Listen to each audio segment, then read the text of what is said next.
और आज हम लोग उत्तर प्रदेश जीके की सीरीज को शुरू कर रहे हैं और उसके अंतर्गत हम लोग सबसे पहले बात करेंगे उत्तर प्रदेश के भूगोल के बारे में और ये इसका पहला वीडियो होगा। तो वीडियो अगर आपको पसंद आता है तो वीडियो को लाइक करें और वीडियो अगर आपको नहीं पसंद आता है तो वीडियो को डिसलाइक करके हमें जरूर बताएं कि आपने वीडियो को क्यों डिसलाइक किया है। अब अगर हम लोग उत्तर प्रदेश के भूगोल के बारे में बात करें, यहाँ पर हमें डिस्कस करनी है। सबसे पहले आइए उनके बारे में एक देख लेते हैं, फिर एक एक करके सारे वीडियो में हम उत्तर प्रदेश के भूगोल के अंतर्गत इन सारी चीजों को डिस्कस करेंगे। सबसे पहले आज की इस वीडियो में हम कवर करेंगे उत्तर प्रदेश की स्थिति और विस्तार के बारे में, इससे जुड़े हुए कुछ प्रश्नों को भी डिस्कस करेंगे। कल का जो वीडियो होगा उसमें हम उत्तर प्रदेश की नदियां, फिर आगे उत्तर प्रदेश का भौतिक विभाजन, उत्तर प्रदेश में खनिज संपदा क्या है, उत्तर प्रदेश की कृषि क्या है, उत्तर प्रदेश में उद्योग, उत्तर प्रदेश के वन्य जीव अभ्यारण्य और उत्तर प्रदेश में राष्ट्रीय पार्क और पक्षी विहार, इन सब के बारे में बात करेंगे। फिर हम लोग धीरे धीरे मूव करेंगे पॉलिटी की तरफ और फिर हम लोग उत्तर प्रदेश के इतिहास से जुड़े हुए जो भी प्रश्न आपकी परीक्षाओं में पूछे जाते हैं या किस प्रकार से उत्तर प्रदेश का इतिहास रहा है, इन सारी चीजों के बारे में हम डिस्कस करेंगे। तो चलिए अब हम शुरुआत करते हैं सबसे पहले उत्तर प्रदेश के ज्योग्राफी के अंतर्गत इसकी स्थिति और विस्तार के बारे में। तो यहाँ पर यह है हमारा प्यारा भारत और अपने अगर हम इस प्यारे भारत की बात करें तो यहाँ पर जब आप लोग आएंगे उत्तर की तरफ तो यहाँ पर आपको एकदम भारत की सीमा के पास में एक राज्य मिलेगा जिसका नाम है उत्तर प्रदेश। अब उत्तर प्रदेश के बारे में अगर हम लोग बात करें तो यह मुख्य रूप से भारत के 8 राज्यों के साथ में अपनी सीमा बनाता है। साथ ही साथ एक छोटा सा केंद्र शासित प्रदेश है जिसका नाम है दिल्ली। दिल्ली के साथ में भी यह सीमा बनाता है। तो आइए देखते हैं वह 8 राज्य कौन कौन से हैं। पहले हुआ बिहार, बिहार के बाद में झारखंड, झारखंड के बाद में छत्तीसगढ़, छत्तीसगढ़ के बाद में मध्य प्रदेश, मध्य प्रदेश के बाद में राजस्थान, राजस्थान के बाद में यहाँ पर है हरियाणा, हरियाणा के बाद में छोटी सी सीमा है हिमाचल के साथ में और फिर यहाँ पर है उत्तराखंड। तो इस प्रकार से आप देख सकते हैं कि जो हमारा उत्तर प्रदेश राज्य है वह कुल मिलाकर के 8 राज्यों के साथ में अपनी सीमा बनाता है। इसके अलावा एक हमारा केंद्र शासित प्रदेश है यानी कि यूनियन टेरिटरी है जिसका नाम है दिल्ली और एक देश आपको यहाँ ऊपर दिखाई देगा जो कि है नेपाल। तो आपको ये याद रखना है कि उत्तर प्रदेश 8 राज्यों के साथ, एक केंद्र शासित प्रदेश के साथ में और एक देश जो कि नेपाल है उसके साथ में अपनी सीमा साझा करता है। अब थोड़ा सा इसका हम लोग विस्तार देख लेते हैं किस प्रकार से उत्तर प्रदेश का विस्तार हुआ है। तो सबसे पहले हम लोग बात करेंगे अक्षांशीय विस्तार के बारे में। तो अक्षांशीय विस्तार के बारे में अगर हम लोग बात करें तो उत्तर प्रदेश का जो अक्षांशीय विस्तार है वो आप देखेंगे कि 23 डिग्री 52 मिनट नॉर्थ से लेकर के 30 डिग्री 24 मिनट नॉर्थ तक हुआ है। कितना? 23 डिग्री 52 मिनट नॉर्थ से लेकर के 30 डिग्री 24 मिनट नॉर्थ तक इसका विस्तार है। उसी प्रकार से अगर हम उत्तर प्रदेश के देशांतरीय विस्तार के बारे में बात करें तो इसका विस्तार है 70 डिग्री 5 मिनट पूर्व से लेकर के 84 डिग्री 38 मिनट पूर्व तक। अब अगर आप लोग इन दोनों विस्तारों को ध्यान से देखेंगे तो आपको पता चलेगा कि उत्तर प्रदेश का जो अक्षांशीय विस्तार है वो कम है जबकि इसका जो देशांतरीय विस्तार है वो ज्यादा है और इसी से आप इसके लेंथ का भी अनुमान लगा सकते हैं। जैसे अगर हम लोग बात करते हैं इसकी उत्तर से दक्षिण के बीच में दूरी कितनी है तो 240 है, विस्तार इसका 240 किलोमीटर है। और अगर हम लोग बात करते हैं पश्चिम से पूरब में इसका विस्तार कितना है तो ये 650 किलोमीटर है। तो ये आपको यहाँ पर याद रखना है अक्षांशीय विस्तार कहाँ से कहाँ तक है, साथ ही साथ इसकी पूरब से पश्चिम तक विस्तार और उत्तर से दक्षिण में विस्तार कितने किलोमीटर है। तो आई होप आपने ये समझा होगा। अब हम लोग आगे बात करेंगे कुछ महत्वपूर्ण तथ्यों के बारे में जिनसे आपकी परीक्षाओं में प्रश्न पूछे जाते हैं। तो सबसे पहले यहाँ पर एक और मैप है आपके सामने जहां पर आप जिला वाइज देख सकते हैं कि कौन किसके साथ में सीमा बनाता है।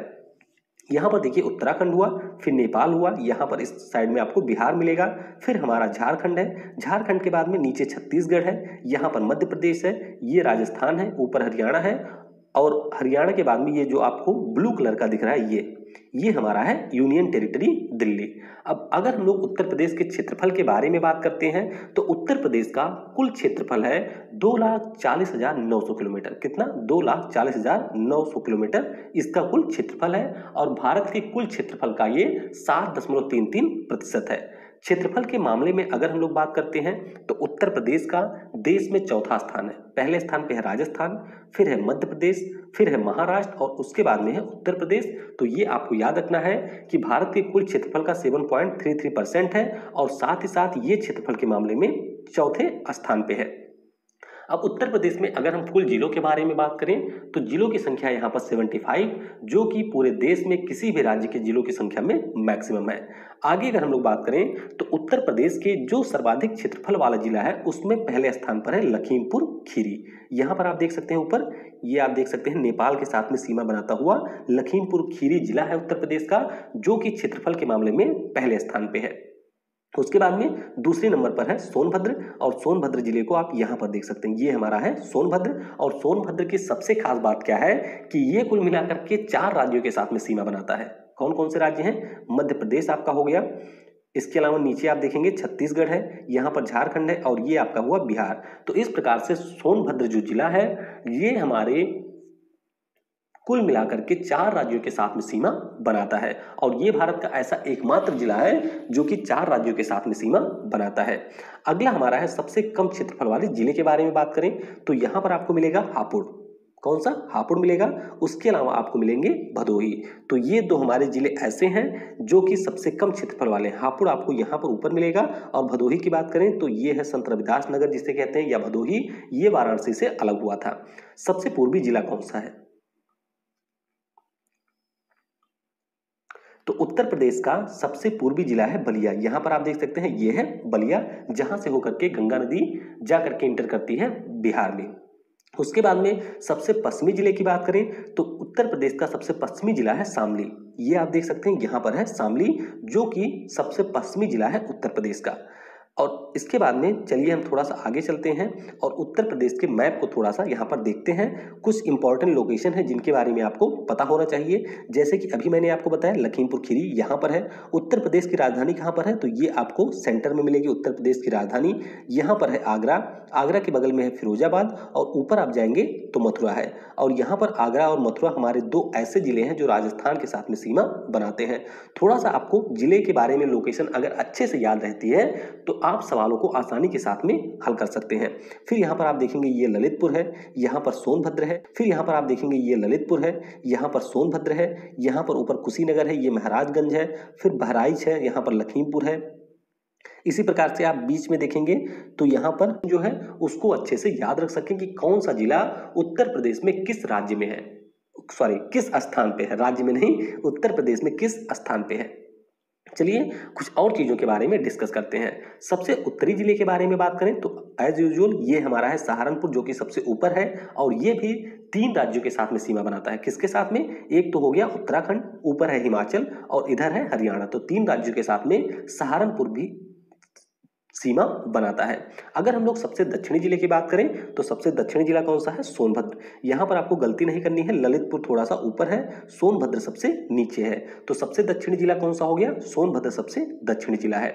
आगे अगर हम लोग बात करें कि राजस्थान से जुड़े हुए जिले कौन कौन से हैं, तो याद रखिएगा केवल 2 जिले राजस्थान से जुड़े हुए हैं उत्तर प्रदेश के, और इनमें से कौन कौन सा है? एक आपका है मथुरा और दूसरा आपका है आगरा। तो ये दोनों राजस्थान से जुड़े हुए हैं। इसी प्रकार से अगर हम बात करें दिल्ली से कौन कौन से जिले सीमा बनाते हैं, तो दिल्ली से बनाते हैं 2 जिले, एक तो है गाजियाबाद और एक हमारा है गौतम बुद्ध नगर। तो ये भी आपको याद रखना है। इसी प्रकार से अगर हम नेपाल से सीमा बनाने वाले जिलों के बारे में बात करें तो आप क्रम से देख सकते हैं, ये पूरा क्रम लिखा हुआ है। सबसे पहले यहाँ पर देखेंगे पीलीभीत, फिर लखीमपुर, फिर हो गया बहराइच, उसके बाद में यहाँ पर छोटा सा श्रावस्ती है, श्रावस्ती के बाद में ये हो गया बलरामपुर, बलरामपुर के बाद में सिद्धार्थनगर, और फिर ये हो गया महाराजगंज। तो ये सारे जिले हैं जो कि नेपाल के साथ में सीमा बनाते हैं। आगे अगर हम लोग बात करें एनसीआर में कौन कौन से जिले शामिल हैं, तो एनसीआर का भी हम लोग आगे मैप ही देखेंगे, और उस मैप में मैं आपको बेहतर तरीके से बताऊंगा कि एनसीआर में उत्तर प्रदेश के कौन कौन से जिले शामिल हैं। चलिए आगे बात करते हैं छत्तीसगढ़ से जुड़े जिले के बारे में। तो छत्तीसगढ़ से जैसा कि मैंने आपको बताया केवल एक ही जिला जुड़ा हुआ है, जो कि है सोनभद्र। उसी प्रकार से अगर हम झारखंड से जुड़े जिले के बारे में बात करें तो झारखंड से केवल एक ही जिला जुड़ा हुआ है, वो है सोनभद्र। यहाँ पर आप देखिए ये नीचे है छत्तीसगढ़ और ये आपका है झारखंड।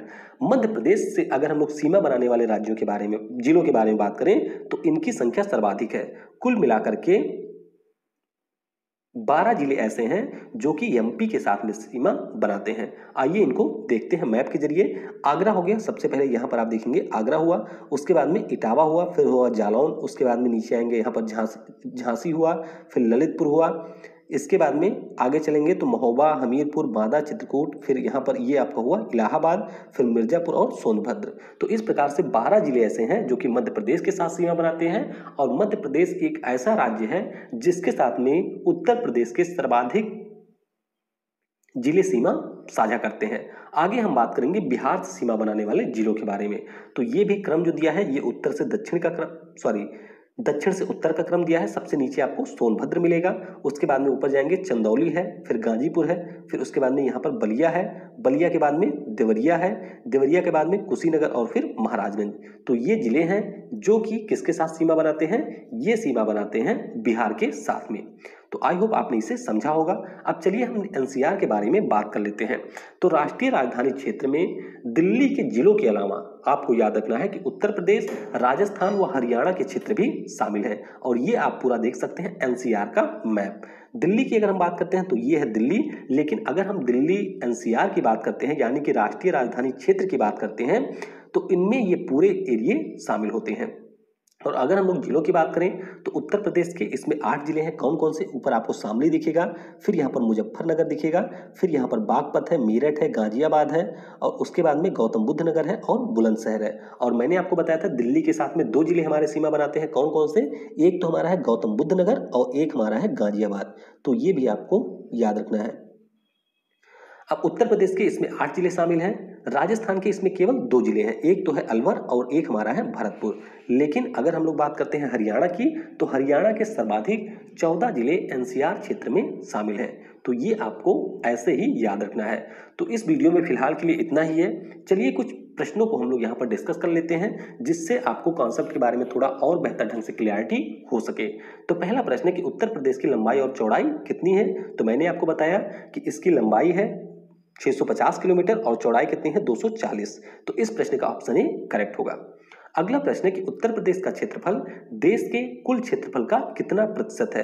तो ये मैंने आपको बताया कि ये पूरे देश के क्षेत्रफल का 7.33% है। तो ये आपको याद रखना है और क्षेत्रफल के मामले में ये चौथे स्थान पे है।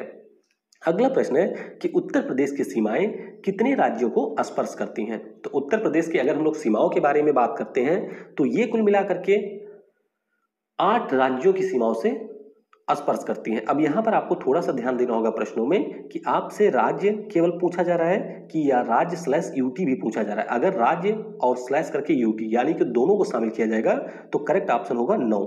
लेकिन अगर यूटी को नहीं शामिल किया जाता है तो कुल मिलाकर के 8 यहाँ पर सही उत्तर होगा। तो यहाँ पर ऑप्शन सी करेक्ट होगा।